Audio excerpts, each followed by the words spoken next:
is Sarah Nobles? Oh boy. Well, I own Moto Boutique in the center of town. We've been around in the center for almost 16 years. I have 2 kids, 14 and 11. I can't believe they're that old, but if you've been in the store, you have seen them literally grow up in the store. And I've been involved in the community for the entirety of the time the store's been open. So you've seen me around doing Trick or Treat Marshfield Center and all that fun stuff. So Are you from Marshfield originally? I am not. My husband is. Okay. So my husband grew up in Marshfield. My in-laws grew up in Marshfield. So we've got ties to the town. I grew up in Hingham.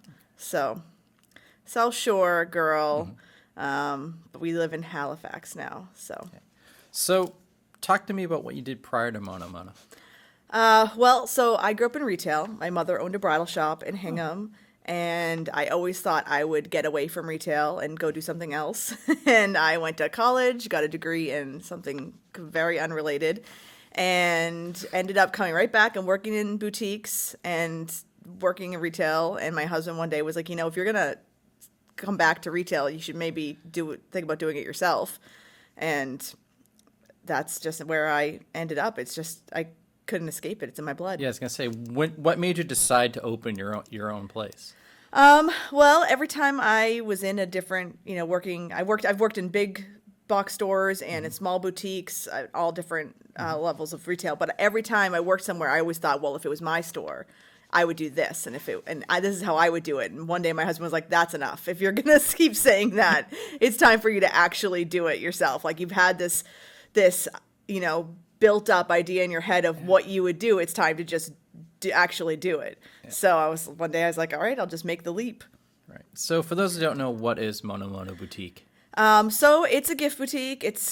In simplest terms, it's a general gift boutique. But I always say we have 4 main categories. We have jewelry and accessories, we have seaside decor, we have kind of kids and tweens gifts, and then we've got a growing category of Marshfield themed gifts, which has been, really well received within the people of the town. So what made you pick Marshfield for your location? Well, like I said, my husband's from Marshfield. My parents actually moved to Marshfield when I was in college, so our roots were all here. And one day I was driving to my parents' house, and we passed a empty storefront, and my husband was like, "Hey, what about there?" And I said, "Oh, that looks good." So it all happened really fast, and within a couple of months we had a store. So because you were on 139 originally, now you're in Webster yeah, Square. So we were up on 139 in part of what is now Levitate. We were next to Levitate, and now they have that whole space. But we were up on 139 for about 6 years, and then we moved into the plaza where Star Market is, and now we're in the old Radio Shack spot. Yeah. So the name, where did you get the name we from? get that all the time. If I had a nickel, I could retire. Mono is Spanish. It means cute monkey. So that's where the literal cute monkey comes from in our logo. Okay. And everyone always says mono, but it's mono. It's either way. What made you decide on that name? Was it something Honestly, that came to your head, or were you like... When I was in high school, I took lots of Spanish all through high school and college, and it always just stuck with me that the same word means the same thing. And when you put it together, it means mono means cute monkey. I always thought it was cute, and thought if I ever opened a store, that's what I would call it. Looking back, maybe something that I wouldn't have to explain every day. I might have chosen differently, but it's catchy and people remember it, so It works. Now, you kind of touched on this, but for those that haven't been in, what would they expect to find in the store? So, I always say that the store is kind of a reflection of my personality. If I like it, is a good chance. If I like it and it's reasonably priced, something that I would pay for, I might put it in the store. I don't like my prices to be expensive. Like, I've always considered myself a moderate shopper, and I don't want to price my products at a price that I would feel uncomfortable buying. So it's very fun and happy, and it's definitely reflective of my personality. But yeah, it's lots of seaside stuff because we do live in a coastal community, and things for kids. We've got a lot of really cute kids that come in and shop or use their gift cards and buy presents for their friends, and lots of trendy jewelry and accessories, and lots of Marshfield stuff. And we do have other town stuff too. We do buy things for Duxbury, Pembroke, Situate, local towns as well. Are there particular brands that you carry? So some of the brands, we like to carry as many local lines as we can. We've been searching for more New England-based brands, but we do have some brands that people would know, like Scout bags are really popular. Lola jewelry, that's actually based in Massachusetts, so that's even better. Pura Vida, that's really popular. So there are certain lines that you like to carry because they're popular, but we're actively trying to find as many New England-based lines as we can, especially if they're eco-friendly and if they give back to the community and to local charities. Is there a target market for you? So I used to think that my target market was like 30s and 40s, but it has expanded a lot over the years.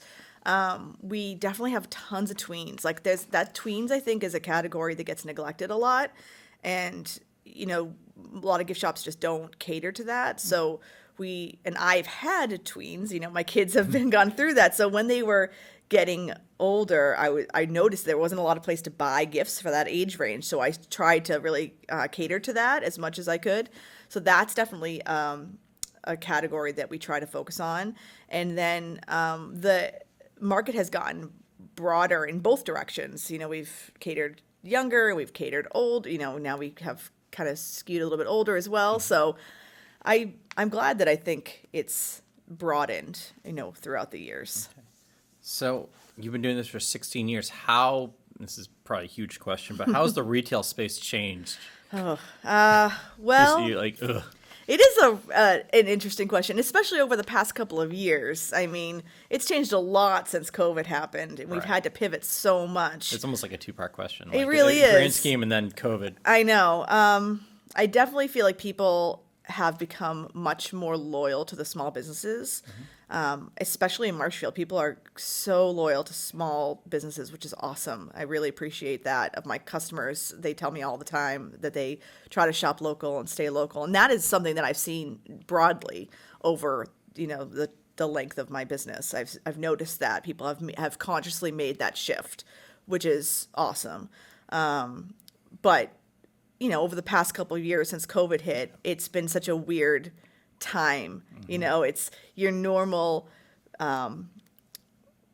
processes have had to change so much. First we were, just trying to stay alive while we were closed, just trying to stay open. And then we were trying to shift due to new, rules, trying to, deal with those. And now it's trying to figure out how to deal with shortages and supply chain issues. And so it's every day something new. We're just having to constantly pivot and figure it out. And you just have to have that outlook that we'll figure it out. You can't get, upset about the changes because they're going to happen. You just have to always roll with it. Just be ready for the next thing, or, try to be positive about what's going to happen because things are always evolving. So that's something I've learned, is that you just have to be ready to just roll with the punches and be ready to pivot when you need to. Has online stuff changed a lot too? Yeah. So we luckily were right before the world shut down. Right before that, we had just switched over our systems and had just started to get our website up in February of 2020. So right when everything shut down, we were just getting that set up. So it was perfect timing and really fortuitous for us that we were getting our website up. So that allowed us to do curbside pickup and online orders and all of that right at the right time. So I thank my lucky stars. That was just perfect timing for us. But we've been able to continue with that and keep the website rolling and have, our local customers like to shop online and then do in-store pickup, and we have orders that ship all over the country. So that's been just a nice added bonus for us that's worked out. So how do you find stuff to have in your store? So many different ways. All right. If I'm on, there's the traditional things. I have sales reps that come and visit me, and I have buying shows, gift shows that we go to. all over. And then sometimes like I'll be on vacation and I'll see something at a gift shop. I'll be like, wow, this is really cool and unique. And, you know, and I'll look it up, and I'm on Instagram and TikTok, and you know, you have to be looking. I have to be constantly looking for something new, because I don't want the same stuff Right. that you can find at the big box store. You know, I want things that are unique and different and local. So it's just, you have to always be on the lookout for something different. I want to talk a little product, because this type of stuff really interests me. So how do you decide like what to get and how many to get? That is I'm sure that there are people that have an actual buying formula for that, but I just kind of run on instinct. And I do have, you know, spreadsheets and reports and such, but there are some things that just, you know, sell better and Feel. yeah, it's so much intuition for me. You know, I can tell when something's going to be big, and I can tell when something's too expensive or too offbeat, and you know, I just kind of feel it out. And sometimes something hits better than others, and sometimes it doesn't. But for the most part, it's a lot of intuition. And then I've gotten better over the years at figuring out like what's the right amount to have, you know, to have enough stock to get me through certain seasons. But it really is like, you have to have the right intuition for it. So what's been a big seller? Oh boy. It's really, well, I mean, there's always the trendy items that sell for a certain amount of time. But what you really want is for everything to sell equally. I mean, that's when you've got a successful store, is when you don't want like one thing to outsell everything else and have everything else sit on the shelves. You want it all to sell. So yeah, there's the big brands, you know, like I said, there's Scout is always huge, and Pure Vita is always big, and there's the name brands. Lola is a great line. But I want all my stuff to sell. So it's about finding that right mix of, you know, of the big lines that kind of bring people in, you know, the name brands, and then having them, once they come in the door, they're like, oh, look at all these other lines. Look at all these other cool little knickknacks that I can buy and give as gifts. So those are the best days when I look at the sales and I'm like, oh, look, we sold a little bit of everything. You know, that's what you really want. What's something that surprised you in regards to how it sold? Like you couldn't believe, like you didn't think it was going to be that popular. So I was always reluctant for a long time to bring in like the sassy socks and sayings with the curse words on them. Oh, okay, yeah. So, because you never know how those things are going to be received. Yeah. Like, I have a pretty good sense of humor, and I've always liked, you know, the funny sayings on coasters and things like that that I've bought as gifts, but I was always hesitant because you never know. Yeah. And I found that, especially since the pandemic, people have really found their sense of humor. So they're taking themselves so much less seriously, and now that stuff is selling. People are really find the funny things with the funny sayings on them. I have this line of coasters that people will just stand in front of and laugh for 10 minutes reading every single coaster. They just think that they're hysterical. I think I know which ones you're talking about. Yeah, and I'm trying to pick them out of the catalog is really hard for me because they're all so funny. But those coasters and the socks with the funny sayings, that they fly, because I really think that, especially since the pandemic, people have just really found their sense of humor, and they have been very popular. So talk about you mentioned the local aspect. So talk about, you know, being community focused and having, you know, partners and vendors that are local.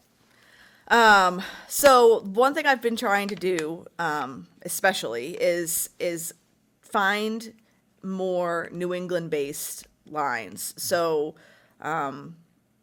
lines that are not just based in New England, but made in New England. You know, it's sometimes it can be difficult because those lines can price themselves at a higher rate. So it's a tricky balance to find things that are in the right price range, but also made locally. So that's been one of my focuses over the past year or so, is to try to find more of those, because I think it's important to not only, you know, support my local community, but support my local vendors and artists.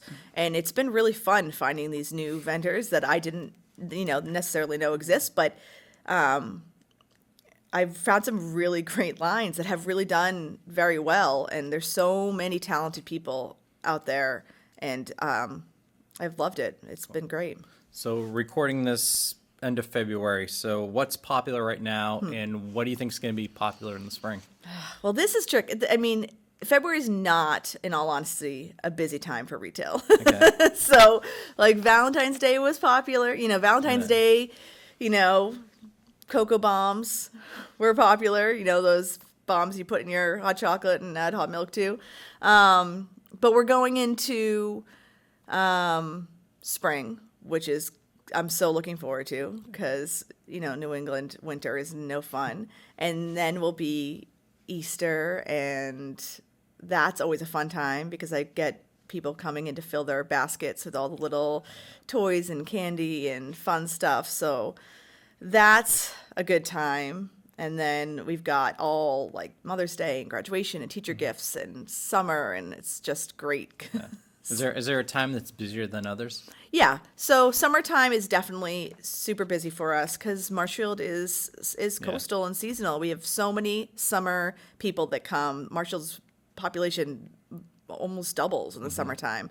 So the summer is awesome. And then of course Christmas is a busy time of year as well.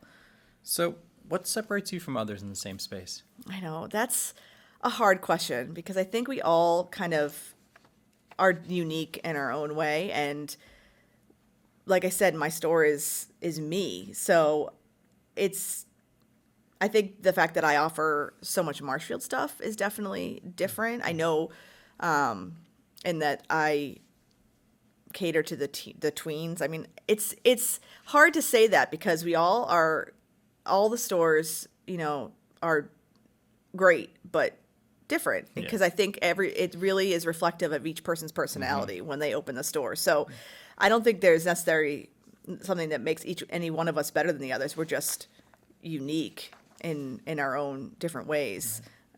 So it's a really hard question to answer that. All right. So talk about your community model. That's how I know you. We were on the chamber board together. You run Trick or Treat Marshfield. Talk about that.